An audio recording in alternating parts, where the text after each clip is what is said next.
vous allez passer à la télé, sur Bismart évidemment, et c'est un moment important, c'est peut-être même pour vous une première. Et évidemment, eh bien, qu'est-ce que cela provoque? Du stress, de l'inquiétude, pour ne pas dire de l'angoisse. Passer à la télé, ça ne veut pas dire faire un exposé professoral. Ça ne veut pas non plus dire faire du cinéma, du théâtre. Non, cela veut dire être engagé, impactant pour parler de votre entreprise ou de votre projet, pour en dire le plus grand bien, cela va sans dire, mais aussi donner les chiffres importants, les chiffres clés pour nous faire comprendre eh bien, le concept et l'initiative que vous développez sur le plateau. Le stress, c'est un phénomène assez étrange, on l'a tous vécu.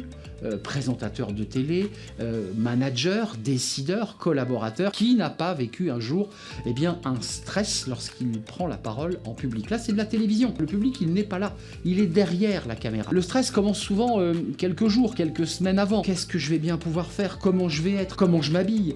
Comment on va me regarder? Et si je bafouillais? Alors, pour régler ce stress, la première réaction, c'est tout écrire, comme on vous l'a appris à l'école.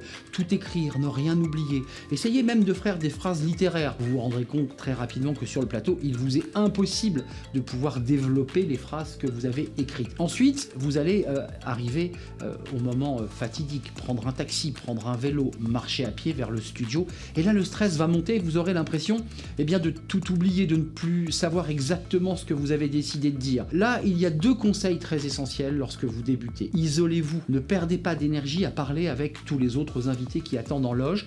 Essayez de vous isoler, de trouver un moment calme, un moment à vous pour vous recentrer, peut-être relire les éléments de langage, les éléments clés que vous voulez porter sur le plateau, puis ensuite entrez dans le studio, appropriez-vous l'espace et puis évidemment échanger quelques mots avec le présentateur peut-être pour vous rassurer. D'abord un exercice tout simple, peut-être pour vous le transmettre, pour retrouver le calme et la sérénité. Ça peut se faire avant l'entrée en studio, mais quelques heures avant dans votre bureau. On appelle ça le 3, 4, 5. 3, on inspire en 3. 1, 2, 3.